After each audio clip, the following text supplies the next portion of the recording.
അത്രേ ഞാൻ ഉള്ളൂ. ജിമ്മിൽ അതിന് ഞാൻ പോയിട്ട് പറയുന്നുള്ളൂ. ജിമ്മിൽ പോയിട്ട് കാര്യമില്ല. ജിമ്മിൽ എന്തിനാ പോവോ? ജിമ്മിൽ പോണത്? ചുമ്മാതെ എന്റെ പൊന്നു കുഞ്ഞുങ്ങളെ, ഇവര് രണ്ടുപേരും ജിമ്മിൽ പോവുമായിരുന്നു. ജിമ്മിൽ പോവും, അവിടെ നിന്ന് ഇറങ്ങി നേരെ ഫാസ്റ്റ് ഫുഡ് കഴിക്കാൻ പോകും. അതായിരുന്നു ഇവരുടെ റൂട്ടീൻ.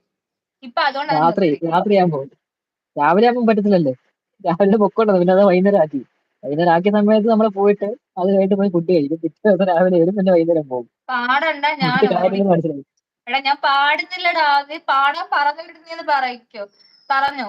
നിന്റെ ചായ അടുത്ത് ഷാജി നിന്റെ അടുത്ത് ചായ ഉണ്ടാക്കിയോന്ന്. ഉണ്ടാക്കിയില്ല, ചായ ഉണ്ടാക്കിയില്ല. താങ്കൾക്ക് ചായ വേണമെങ്കിൽ അവിടെ ആരെങ്കിലും ഉണ്ടെങ്കിൽ ഒന്ന് ഉണ്ടാക്കി തരാൻ പറഞ്ഞാൽ ബെറ്റർ ആയിരിക്കും. ഇവിടെ ഇപ്പൊ എന്തായാലും ഇവിടെ ചായ കുടിക്കാരുമില്ല. എനിക്ക് ചായ ഇഷ്ടമല്ല, അത് വേറെ കാര്യം. അത് ശരിയാ, ചായ നീ കുടിക്കത്തില്ല. അതിന് വേറെ കുപ്പിയിൽ ചായ ഇരിപ്പുണ്ടല്ലോ. ടാറ്റു അടിക്കുമ്പോൾ വേദന എടുക്കുമോ? വേദനയില്ല. ചെറിയ വേദനയേ ഉള്ളൂ. എനിക്ക് അറിയത്തില്ല. ഞാനൊരു ഫ്രണ്ടിന്റെ കൂടെ പോയി, അവർക്ക് അടിച്ചപ്പോഴത്തേക്ക് ഞാൻ സെയിം ക്വസ്റ്റ്യൻ ചോദിച്ചപ്പോഴത്തേക്ക് അവർക്ക് ചെറിയൊരു വേദന ഉണ്ടെന്നാ പറഞ്ഞത്. ഇവിടുത്തെ കാര്യം എനിക്ക് അറിഞ്ഞൂടാ. അതുകൊണ്ടാണ് നിർത്തിയത്. പിന്നെ എന്തിനാ ജിമ്മിൽ പോകുന്നത്? അതുകൊണ്ടാണ് നിർത്തിയത്. ആ ഒരു കുഴപ്പം കൊണ്ടാണ് ഇവര് ജിമ്മിൽ പോക്ക് നിർത്തിയത്. ചേച്ചി കുക്ക് ചെയ്യും. ഇവിടെ ചേട്ടന് രാവിലെ പോകേണ്ടതുകൊണ്ട് ചേച്ചി കുക്ക് ചെയ്തേ പറ്റത്തുള്ളൂ. അല്ലെങ്കിലും എനിക്ക് ഞാനൊരു 8ാം ക്ലാസ് തൊട്ട് കുക്കിങ്ങിന്റെ എല്ലാം പഠിച്ചു തുടങ്ങിയായിരുന്നു. 8അല്ല, അതിന് മുന്നേ ഞാൻ കുക്ക് ചെയ്യുമായിരുന്നു. പക്ഷെ മൊത്തം പാളിച്ചകളായിരുന്നു. പക്ഷെ 8ാം ക്ലാസ് തൊട്ടാണ് കുറച്ചെങ്കിലും. പക്ഷെ പണിയെല്ലാം കിട്ടി തുടങ്ങിയത് ചേട്ടനാണ് പണിയെല്ലാം കിട്ടി തുടങ്ങിയത്. അവിടെ ഉണ്ടാക്കുന്ന ഫുഡ് കഴിച്ചിട്ട്. അയ്യോ ഇവിടെ വരുമ്പോ താങ്കളുടെ ഫുഡ് കിട്ടാറില്ലല്ലോ. ഞാനവിടെ ചെന്നാ ചായ മാത്രമേ കുടിക്കത്തുള്ളൂ. നിക്ക് ഇയ്യാ, എന്തോ എങ്ങനെ ഒരു ദിവസം അവിടെ വന്നപ്പോ ഒരു ദിവസം അവിടെ വന്നപ്പോ ഒരു നാരങ്ങ വെള്ളം അവൾ ഉണ്ടാക്കി തന്നെ. അത് കുടിക്കാൻ പോലും കൊള്ളത്തില്ലായിരുന്നു.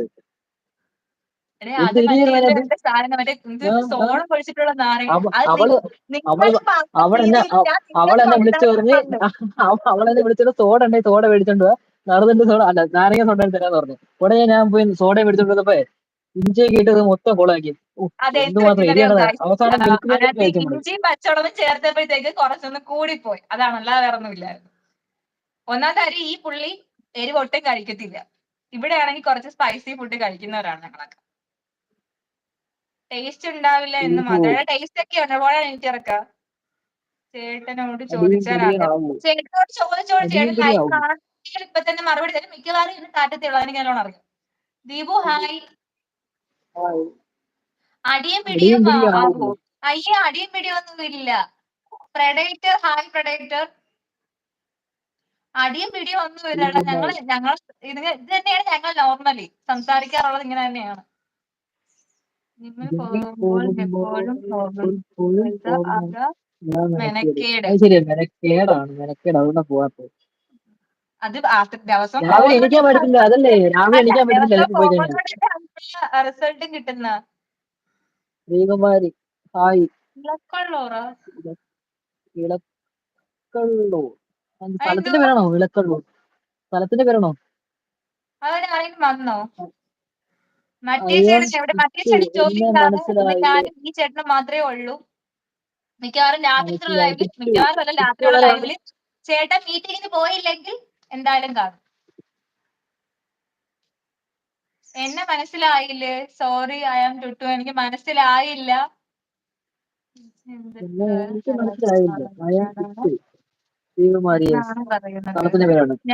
ഞാൻ പരാജയമാണെന്ന് ചോദിച്ചു കഴിഞ്ഞാൽ ഇവരാക്കുന്നത് പറയും. പക്ഷെ ഞാനില്ലെങ്കിൽ എന്നെ കുറിച്ച് പൊക്കിയും പറയും. അതാണ് ഇവരുടെ സ്വഭാവം.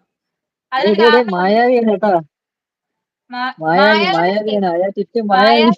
അക്കൗണ്ടിൽ വന്നു കഴിഞ്ഞാൽ ഞാൻ എങ്ങനെ അറിയാനാണ് മായാവി?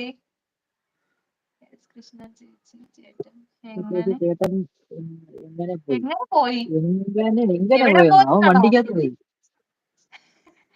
എവിടെ പോയിന്നാണോ? അല്ല, നിങ്ങളൊക്കെ പരാതി പറയല്ലേ? നിങ്ങൾക്ക് ഇതിൽ ജോലി ചെയ്തോട്ടെ. എന്റെ ഭർത്താവ് ജോലി ചെയ്യാനായിട്ട് പോയതാണ്. അടുത്ത ആൾക്ക് ജോലി വരാറായിട്ടുണ്ട്. പ്രഡേറ്റർ ജോലി എന്താന്ന് ചോദിച്ചിട്ടുണ്ട്. ചേട്ടൻ ഫെറാറോയുടെ സെയിൽസ്മാൻ ആണ്. കിൻഡർ ജോയ്, ന്യൂട്ടല്ല അങ്ങനെയൊക്കെ ഉള്ളതിന്റെയൊക്കെ സെയിൽസ്, അതായത് ഓർഡർ പോയി എടുക്കുക എന്നാണ് ചേട്ടന്റെ ജോലി. നെയിം മാറ്റിയതാ. പക്ഷെ മായാവി ആക്കി കൊള്ളാവുന്നത്. ഇറ്റ്സ് മീ അപ്പോഴേ വരുന്ന മായ മാത്രമേ ഉള്ളായിരുന്നു. ജോലിക്ക് ചേട്ടൻ കൊല്ലത്താണ് ചേട്ടൻ ജോലിക്ക് പോണത്.